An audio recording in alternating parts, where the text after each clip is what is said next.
যে বিল্ডিংয়ের নিজস্ব ক্যাপাসিটি ছিল না বিধায় এই ধরনের ঘটনাগুলো ঘটছে এবং ভবিষ্যতে আরও ঘটার সম্ভাবনা রয়েছে।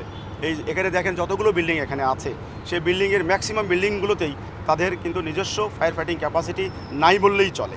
সার্বিকভাবে এগুলোকে ঢেলে সাজাইতে হবে এবং আমাদের সেফটির আন্ডারে এদেরকে নিয়ে আসতে হবে। আদারওয়াইজ যে সাধারণ পাবলিক তারা সবসময় এই বিল্ডিংগুলো তারা ক্ষতিগ্রস্ত হবে।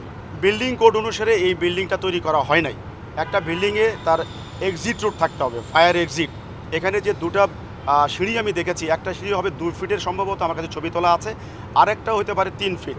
এটা দিয়ে মানুষ নামার কোনো সুযোগ নেই। আর সবচেয়ে বড় জিনিস হলো এই বিল্ডিংগুলোর যেটা ব্যবহার হচ্ছে, এক একটা ফ্লোর এক একটা মালিক কর্তৃক ব্যবহৃত হয়, যার কারণে তাদের নিজস্ব সেফটির জন্য প্রায়শই দেখা যায় যে একটা সিঁড়ির বিভিন্ন জায়গায় ব্লক করা আছে, যার কারণে এক্সিটের সময় তারা কিন্তু এক্সিট নিতে পারছে না। এটা একটা বড় ধরনের মানে একটা চ্যালেঞ্জ।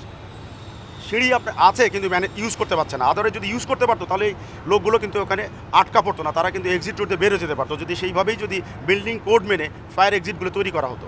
সেটা এখানে ছিল না। দ্বিতীয় হলো যে প্রত্যেকটা সময় আপনারা খেয়াল করবেন যে আগুনটা কিন্তু একবারেই কিন্তু এক্সপ্লোশনে লাগে না। তো আগুন যে কোনো সময় যখন প্রথম লাগে এই আগুনটা কিন্তু একটা ফায়ার এক্সটিংগুইশারের আন্ডারেই কিন্তু সে কন্ট্রোলে নিয়ে আসতে পারা যায়, যদি সেই ফায়ার এক্সটিংগুইশার সেখানে থাকে এবং সেটাকে প্র্যাকটিস কোনো ব্যক্তি সেখানে থাকেন।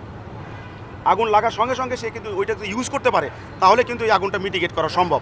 এগুলো আমাদের সব বিল্ডিংয়েই এবং সমস্ত মানুষের ভিতরে এগুলো অ্যাবসেন্ট।